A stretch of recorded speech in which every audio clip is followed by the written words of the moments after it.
কিছু, মাথায় কিছু থাকে না বেটা। তোকে অনেক কিছু তো ইঙ্গিত দেয়, অনেক কিছু তো বুঝায় বেটা। তুই কি বুঝতে পারিস? কি সেবা করছিস?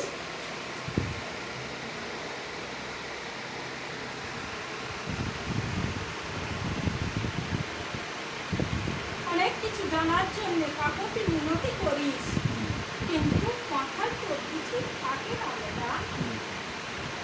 অনেক সত্যাচারে মাকে ভালোবাসিস, বাবাকে ভালোবাসিস, কিন্তু বেটা তোর কয়েকটা জায়গা খুব হয়ে যায়।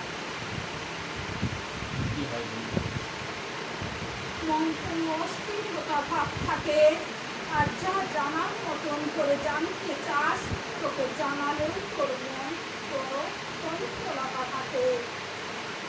আর কিছু মনে থাকে না বেটা। আয়নার মতন চোখে কিন্তু পরিষ্কার হয়, পরেখানে ঝাপসা হয়ে যায়। অনেক তো সাধু ঋষির স্বপ্ন দেখিস, সেগুলো আস্তে আস্তে কিছুই তো পরিষ্কারও হয় না, আর ধরতেও পারিস না বেটা।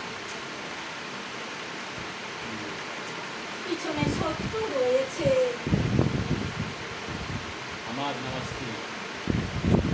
পিছনে শত্রু রয়েছে, স্থির হও আর তোর বউ দুজনের মধ্যে রয়েছে বেটা। মা তো শরীরেও আসার জন্য চেষ্টা করে।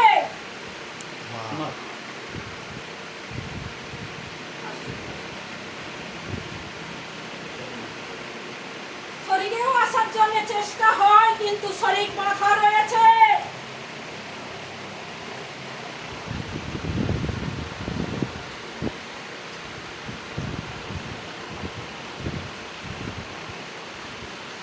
মাঝে মাঝে এমন যেন অশান্তি ভুগিস, সে অশান্তির জন্য শেষ নেই।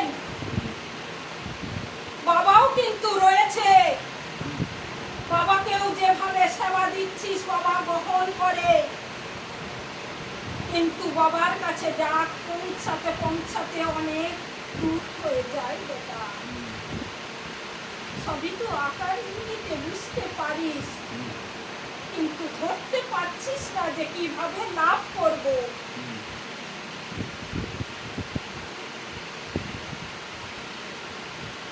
জব করিস,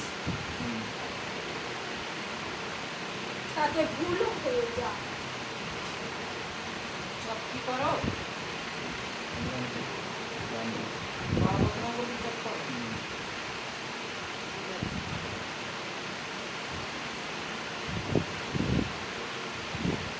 মাঝে মাঝে এমনটা হয় যেন পায়ে তোলার মাটি সরে যাচ্ছে,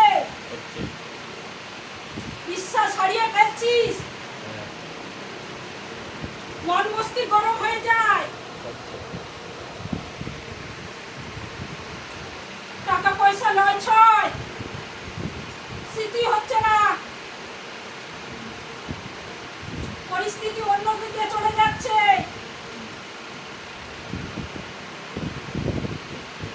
সবই বুঝতে পারিস বেটা মায়ের আশীর্বাদে, কিন্তু সেরকম তুই কিছুই নিজের মতন করে যে চালাতে চাইছিস, চলতে চাইছিস, হচ্ছে না বেটা। তাই জন্য আমার কাছে এসেছিস।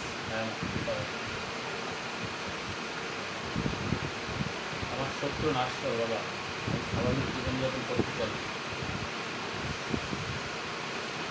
বিশাল বড় শত্রু রয়েছে, তোর বাড়িতে তো অন্য জিনিস বাস্তুতে ফেলে গেছে, এমন গাঁথা রয়েছে,